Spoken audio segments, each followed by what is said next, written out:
Hey folks, and welcome to the show with me, iServalan. And Vaporpunk's not on today, I don't think, but Vaporpunk is back tomorrow. I thought I'd do kind of one day on, one day off. One day iServalan, one day Vaporpunk. His stuff always takes a bit more editing, you see. Anyway, I wanted to get back to the 80s influence song that I'm writing with you guys. And what I noticed today, I do this automatically because I'm very old, but what I want to share with you today is that when you've got your edit tab open, so you've clicked on your file, this is Logic Pro, and you've got your the edit function is all available and you can see it. You can enlarge it and shrink it, so make it nice and big. And as long as you've done an analyst track, so you analyse the audio so that it knows what key it's in and how to flex it. Do you see what I mean? So as long as you've done all that, it's too long for me to go into on a podcast. You really need to go to YouTube if you're having trouble doing that. But you need to analyse the audio before you can start moving the notes around, okay? Now, we all know that I can't sing, so I have to move my notes around a lot. But what I noticed today, I do everything by ear, and what I noticed today is that this was the penultimate sort of note, so the second to last, and I wanted to get back to the key note, which was G, but I wanted to go nice and deep rather than above there. So this penultimate note is an F.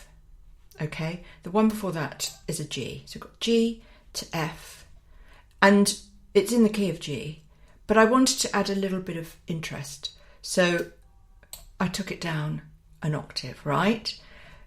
But if I'd just done that, like that, from the F to the G, it would have sounded a bit boring. So when I first recorded this, because I've got a lot of vibrato in my voice, and when I put it through the auto tune, the machine moves the notes around to the nearest likely note.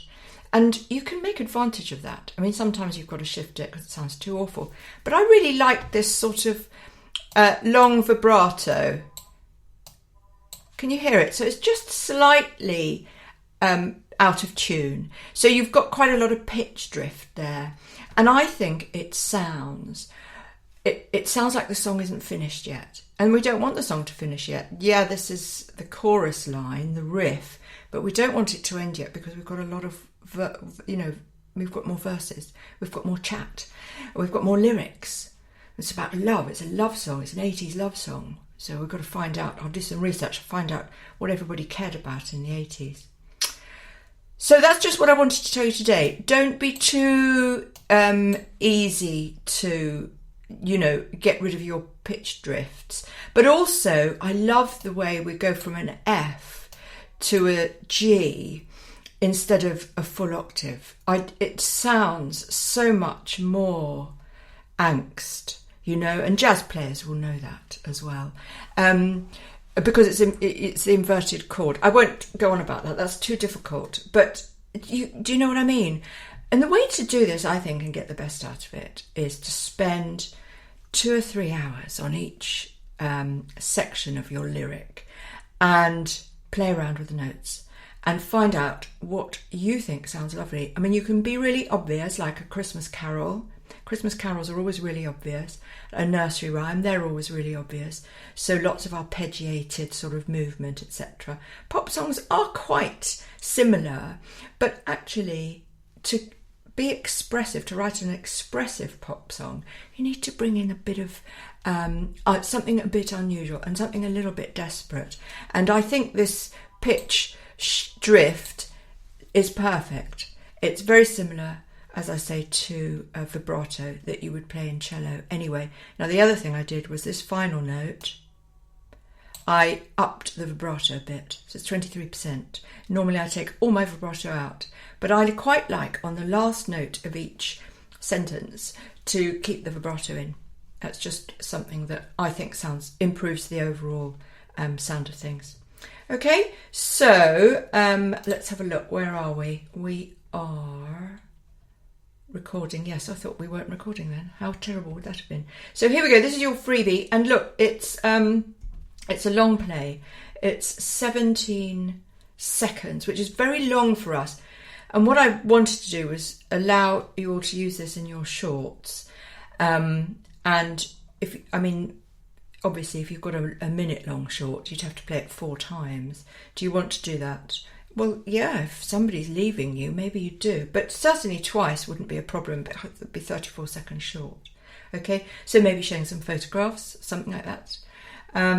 You could slow it down a bit. I might slow it down for you, actually, tomorrow. I might do that for us. It'd be quite fun, wouldn't it?